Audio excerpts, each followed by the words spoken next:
If this episode makes you think, please let us know in the comments and support us by subscribing and leaving a review. Thank you. Today we are exploring a really interesting piece from the Google blog titled Measuring the Impact of AI on Teaching and Learning. It was co-authored by Chris Phillips, who's the General Manager for Geo and Education at Google, and Laila Ibrahim, the Chief AI Readiness Officer at Google DeepMind. Essentially, what they're doing in this piece is sharing the early results of two new impact studies that look at how their Gemini models are being used in real classrooms, specifically in Sierra Leone and Italy, and then they connect that to some new global initiatives for building AI literacy amongst educators. It's a fascinating look at where the rubber is really meeting the road. Now, what really caught my eye first was the study they described from Sierra Leone. This wasn't just a casual observation.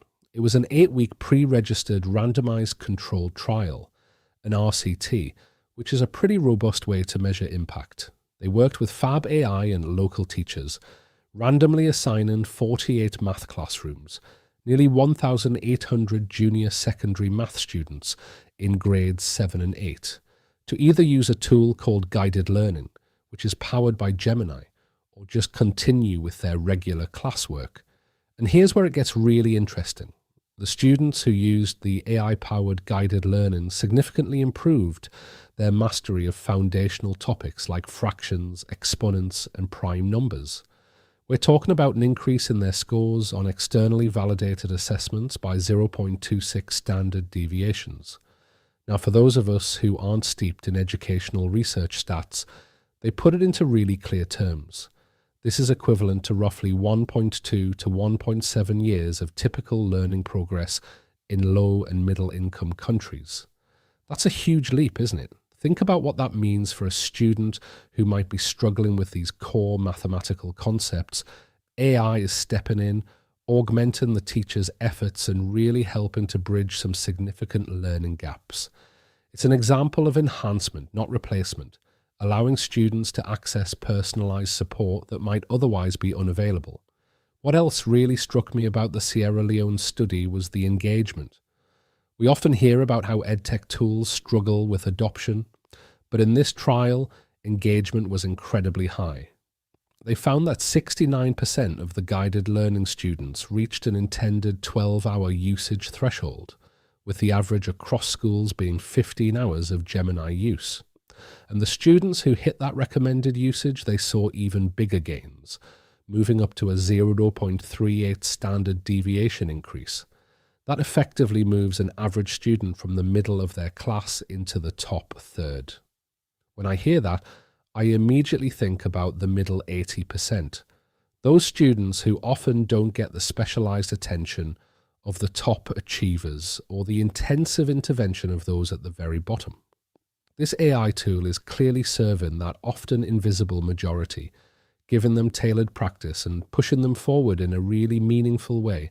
It shows that when the technology is purposeful and grounded in learning science, and when teachers are supported in its deployment, students embrace it.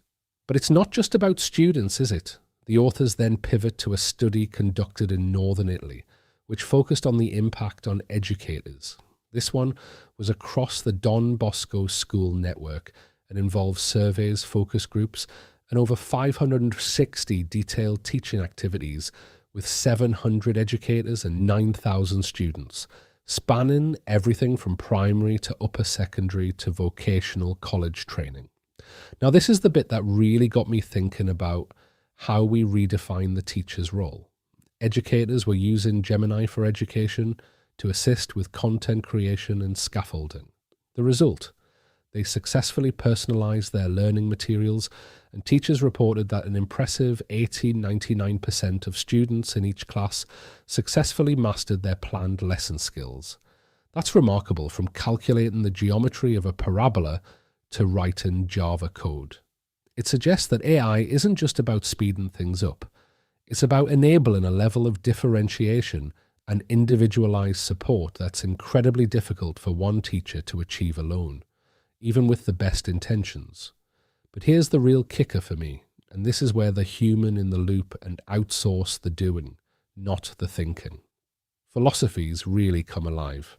Teachers reported a 70% reduction in time spent on administrative tasks. 70%. Can you even imagine what that means for a teacher's workload and well-being?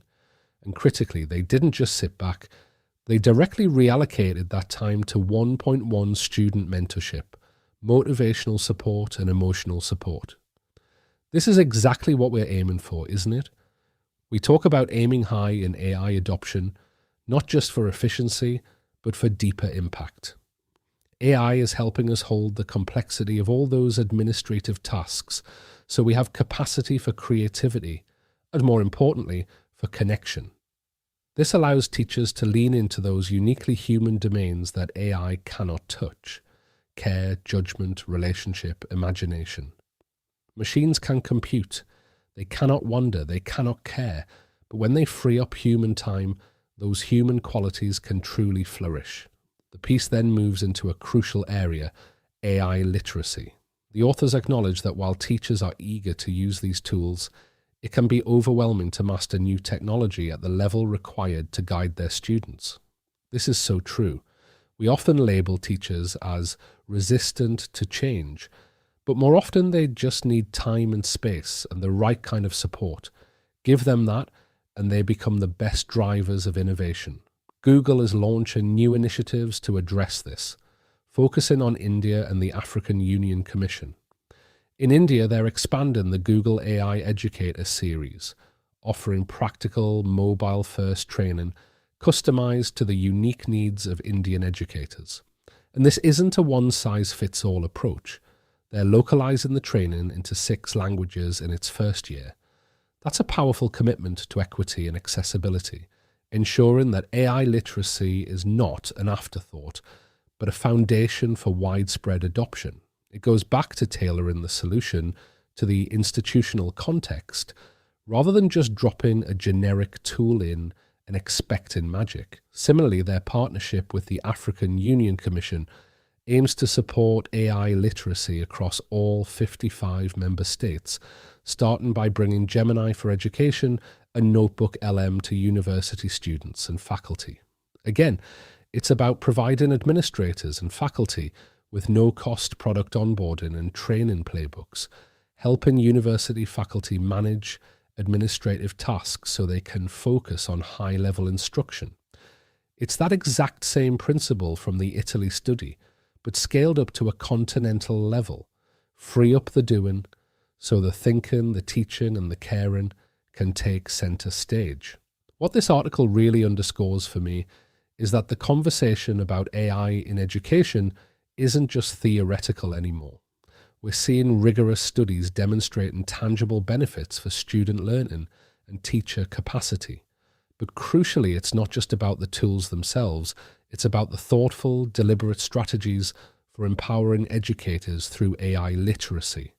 It's about customizing the approach, understanding existing friction points, and always starting with educational purpose over technological capability. It's an evolution, not a revolution, but one that is steadily and significantly reshaping what's possible in our classrooms. That's all for today. Thanks for listening.